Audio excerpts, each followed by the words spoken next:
Good morning, DMV. You are tuned into the Kick Back with me, your host, Frazier. I have with me the Jae Alexander, singer-songwriter. Okay. How you doing? I'm good, Diamond. How about you? I'm good. Where are you from? We know you came here from Waldorf, but where are you from? I grew up in D.C., but originally, most of my life, I've been out in Waldorf. So. Okay, what part of D.C.? Southeast, Anacostia Projects. How was that? What was that like growing up in D.C.? It was a little bit different. I mean, but my father was in the Air Force, so we lived right outside the base, right there in Anacostia. You know what I'm saying? So it wasn't too bad, you know. So is that why you didn't go to college? Because of your father, you was following your daddy's footsteps? We ran right into that one, huh? Yeah, just a little bit. I knew it would make him proud, you know what I'm saying? That's always been like a huge mission for me. So, and I was a little cut up in school anyway, so it made it a lot easier to make the military my first option instead of my last one. So it put you in check? Put me in check, man. You know what I'm saying? Got me back on the right path. So why you ain't go all the way with it? Why is you singing? Why we gotta listen to you sing? You gotta listen to me sing, cause that's what I love to do. You know, I had the opportunity to do the singing thing while I was in the military, so it kind of got me back on to making music, create my own music, write my own music, that kind of thing. And you gotta listen to it, man, cause I love it too much. You feel me? That. Yeah, I love it too much. Do you feel like it's harder to make it as a singer? I think, yeah, I do. I feel like it is harder to make it as a singer, you know, because there's so many musicians when it comes to the music, period, especially here in the area and all over. I think it's just singing is not the biggest fad that we have out here right now. Oh, you know what I'm saying? Musically, it's trap, it's rap, it's, you know, it's a catchy beat, and you know, an R&B isn't always looked at as, you know what I'm saying, the catchiest music to listen to, especially with our generation right now. Yeah, you know definitely. What I'm saying? The younger generation is not some. Now we throw that to our parents, you know, 40, 50 years old, they loving it. You know what I'm saying? They loving every minute of it, but with our generation, man, it's a little bit harder. So why not just become a rapper so you can move faster? Girl, I can't rap to save my life. You know I can't rap. I told you I can't rap to save my life. I've never have been able to, and I will never try. You know what I'm saying? I just try to stay in my lane, man. I've never been able to rap. Have you had a rapper on your song yet? Yeah. Because I haven't heard any that had. Yeah, I actually, my first project, All Out of Apologies, I had 2 rappers. One of them is one of my best friends, Butter. But another one is a good friend of mine, G Major. And G Major was on the track we had called Soiree. So that was just the first project. And I've had Butter on other songs. I think he was on there twice on my first EP. G Major was on there once, and now on my album that I'm working on right now, I have like probably four rap features in there. That's good. Yeah, you definitely should have that. So I was paying attention to you on Twitter, and you be ranting a little bit sometimes. You be in your feelings. Ain't nothing wrong with that. Hey, I'm an R&B singer. We supposed to, you know what I'm saying, show that sensitive side. So you're not too happy with how you have to move musically now with social media being like very, very big? Because I know that you were talking about like back then, there was no social media. Exactly, you know? and it was a genuine process to discovering musicians and discovering artists in general.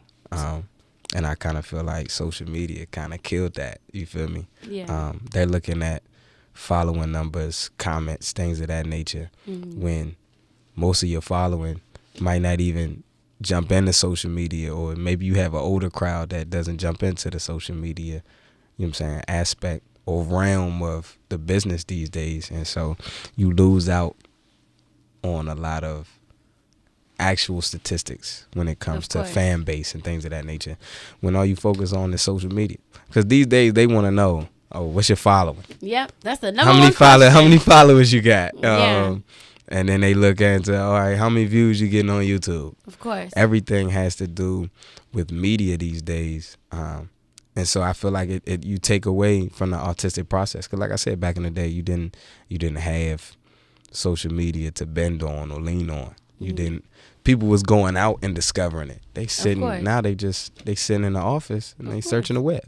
You know what I'm saying? Yes, So yep. you lose out on the real artistic process. You lose out on that live feed. You lose out on that listening to people perform live without the radio, without, you know what I'm saying, auto-tune and all the other effects on everybody's voices. You lose out on genuine musicians when you just go on to we social know media. that since times has changed, it's not going back. Yeah, of course, it's cool. So with that being said, do you feel like it's going to be a lot harder for you to make it, or you feel like you're going to get the views, you're going to get the following pretty soon? I mean,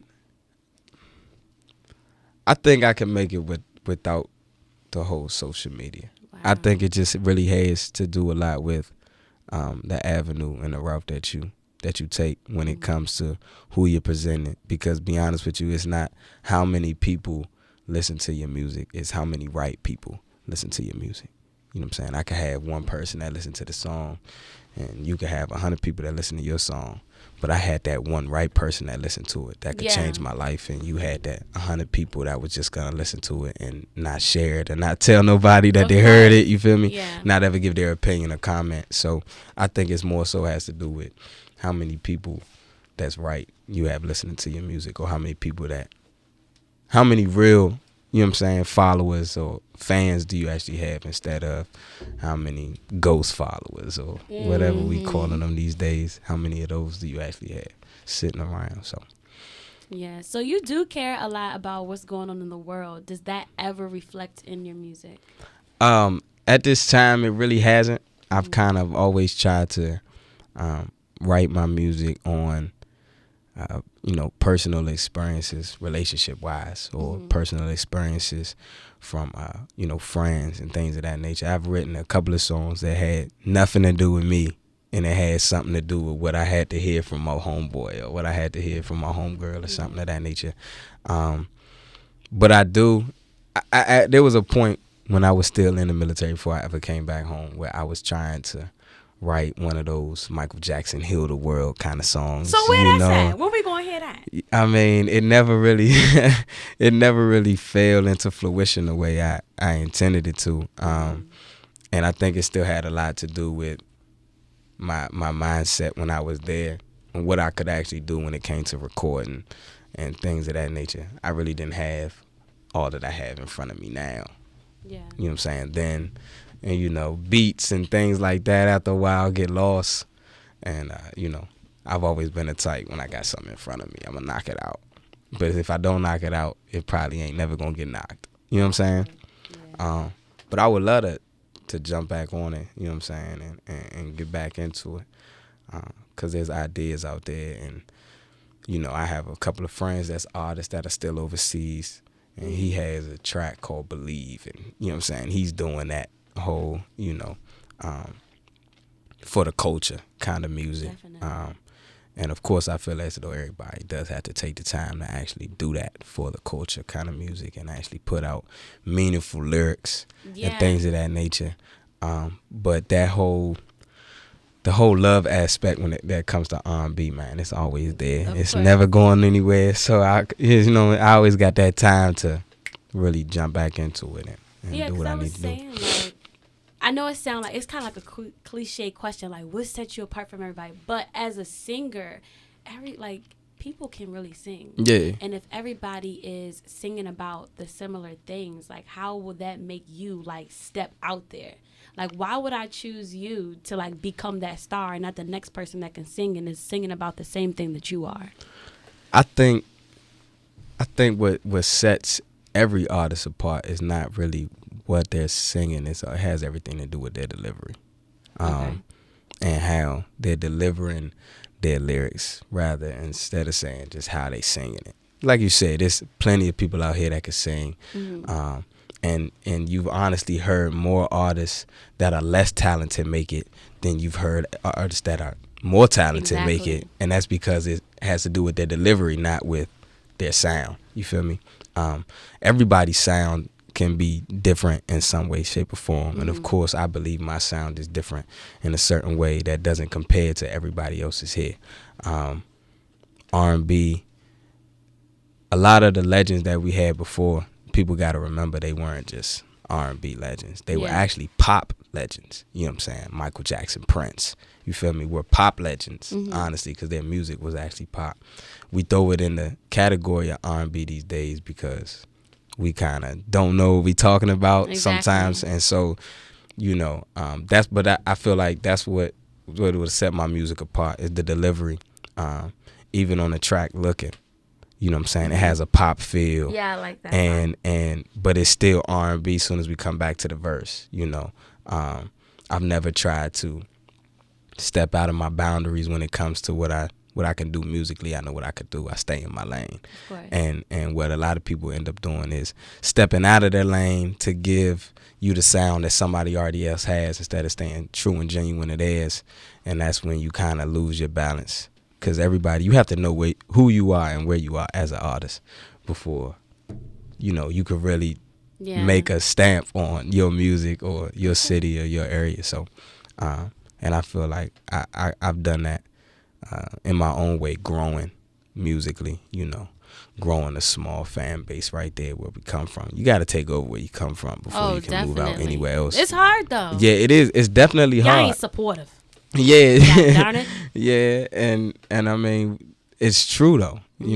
People aren't supportive, but and DMV has always been the area, man, that hop on last. They just always have been the area, believe it or not, DMV are followers when it comes to who is doing what musically. Yeah. They don't even want to say that your music is good until LA says your music is good. Exactly. Until Atlanta says your music is good.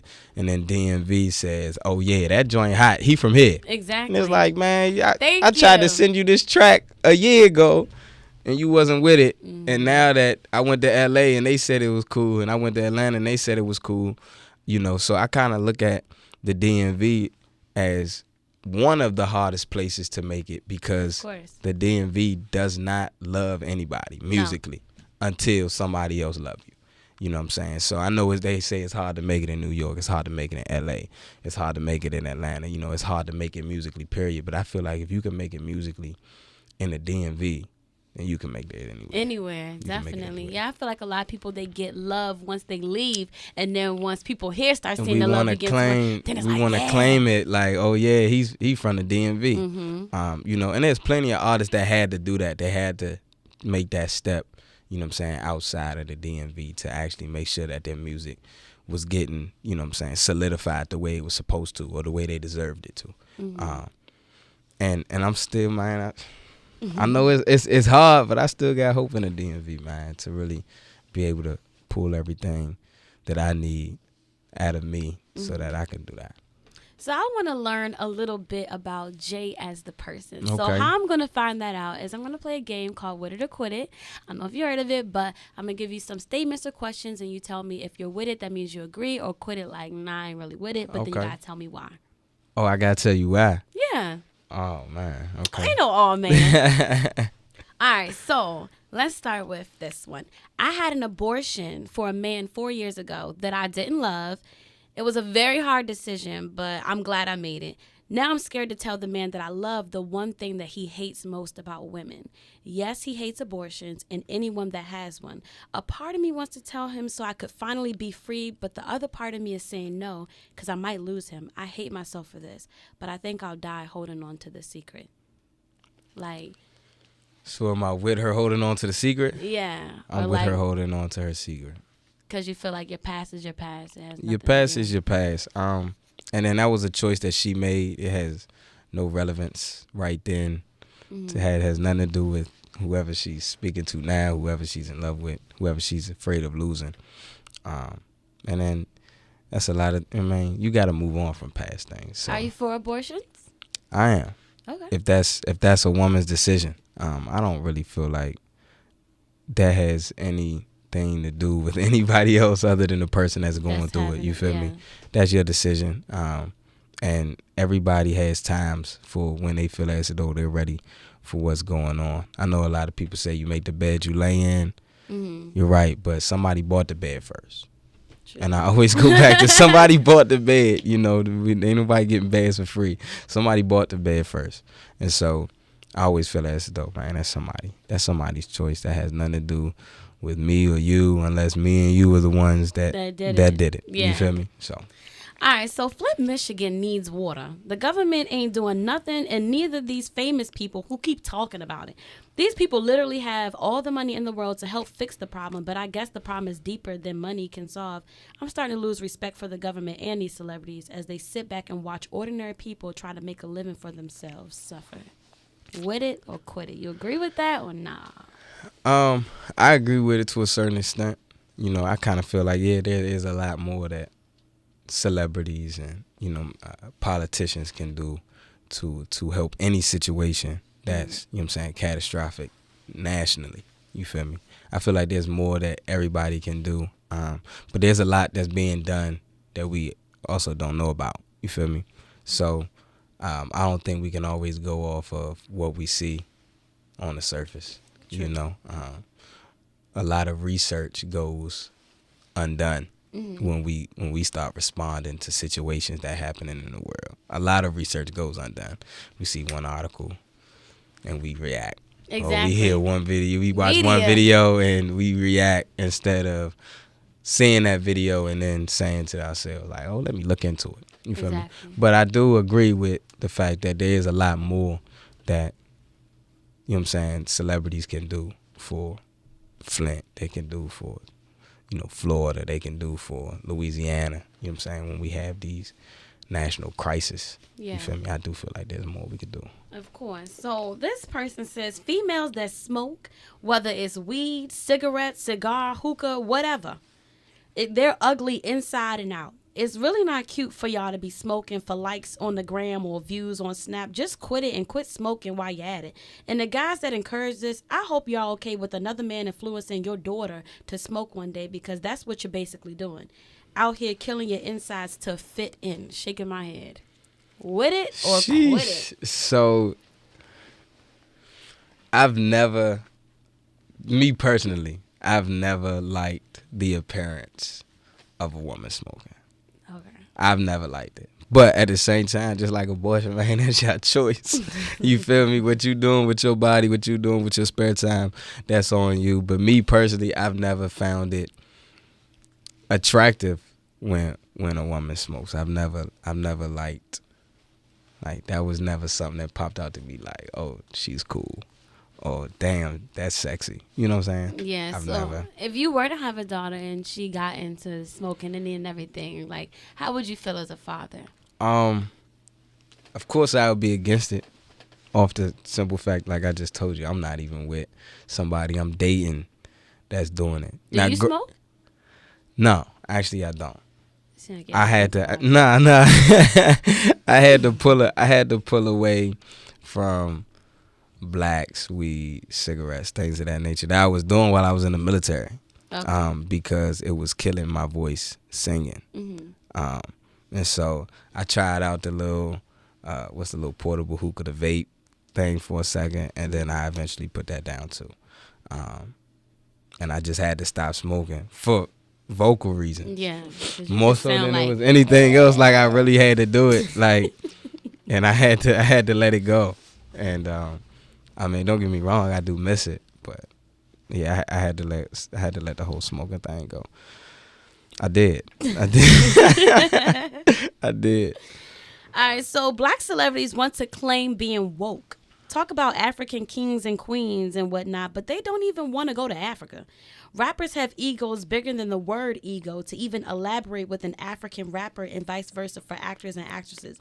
Don't claim something if you're not about it. With it or quit it? I'm definitely with not claiming something if you're not about it. But like I said, man, you know how our generation is. You know how celebrities are with social media. People like taking a stand when they're really not taking a stand. You know, they like being a part of the movement while it's moving. You know what I'm saying? To help their name, to help their music, to help their fashion, to help their show, to help whatever they have going on. Of course. So, yeah, I'm definitely, you know what I'm saying, I'm with them not hopping on and not just joining something just to be a part of it or just to say they posted something. But, you know, that's what it is, man. Everything's social media. Half of what we're doing, we're not actually going out and doing. Mm-hmm. You know, we're just doing it over our phone. So what you gonna be doing? What you gonna be about? Be Jae Alexander. I'm gonna be about this music, and I'm gonna be about supporting other artists over here in the area. I want to be that staple in the city that you take music and you take support, genuine, real support. You know what I'm saying? What does that look like? It look at me. It's like no. Genuine, real support has a lot more to do with actually acting instead of because a lot of the support we doing right now is let me get some social media support. I've been a part of so many small shows or showcases and things of that nature where people are asking struggling artists to pay to be a part of a show or showcase that is technically supposed to help their exposure as an artist. Yeah. All right, so but this is you putting on for your city. This is you supporting artists. This is a showcase where they're supposed to be showcasing their talents, but you're asking struggling artists that you say you're just like or just were like to pay to get into something. Well, fool, you just labeled me as a struggling artist. That's why I need to be in the showcase. Why would you be asking me to pay for it if you was really supporting me? Or you was really trying to support artists that are really about their music? Or if anybody can pay to come on to Kick Back DMV, what would make me any better? Yeah. Or what would, you know what I'm saying, what would put me apart from all the rest of the artists? If anybody could just pay to get up here.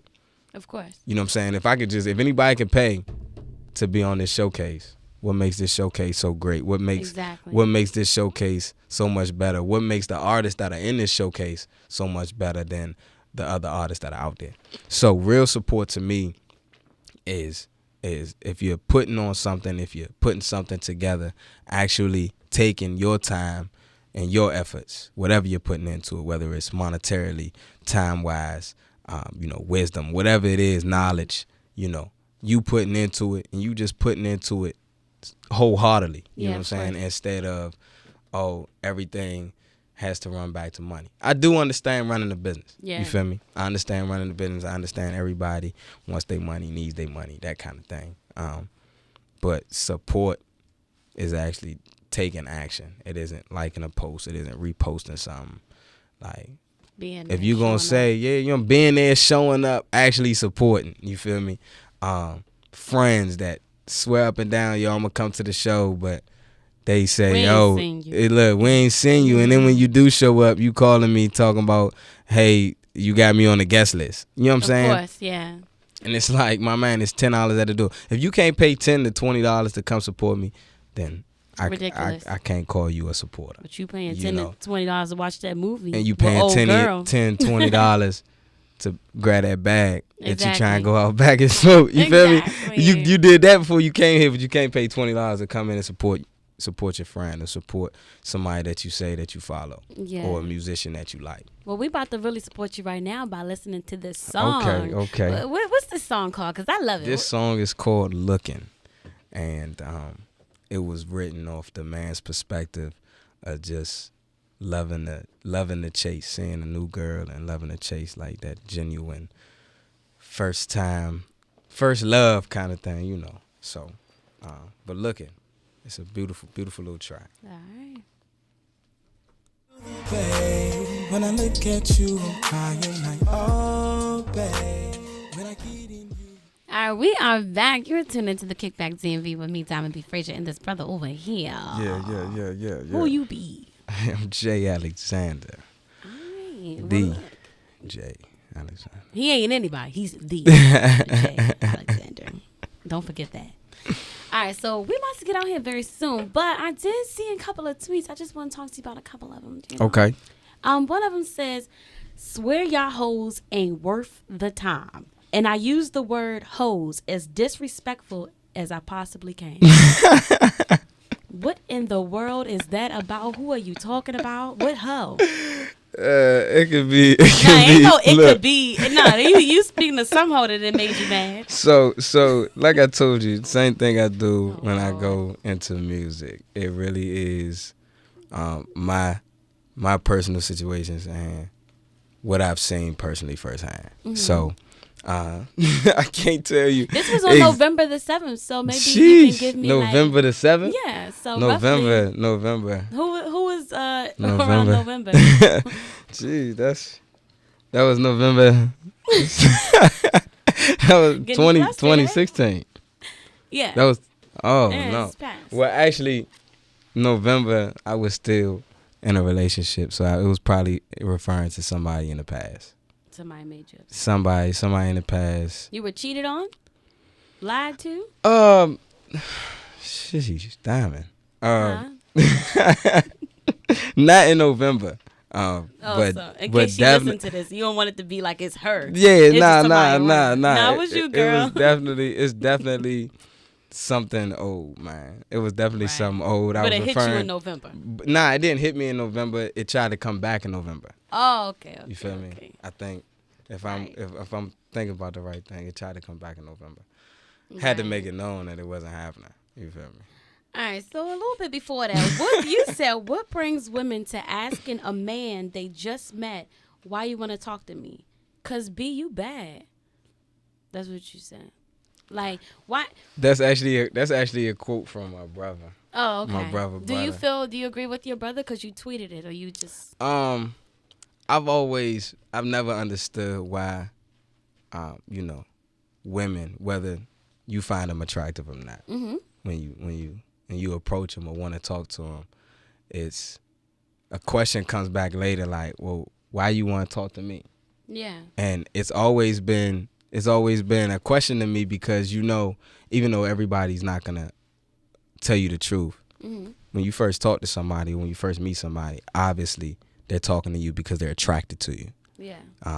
They're looking at everything on the outside because they don't know you yet on the inside. So why ask me why you want to talk to me? Well, obviously because you cute. That's why I'm here. I be asking you feel that. Me? No, I be asking that, especially when these little creepers be in my DM. I'm like, why me? It's so many beautiful women that look 10 times better than me on the gram. I'm like, what you gonna talk to me for? Yeah. But not everybody's looking at it like that though. You know what I'm saying? Yeah, there could be somebody that you feel might be 10 times cuter than you on the gram. Yeah, if it's but surface, then why not go over there?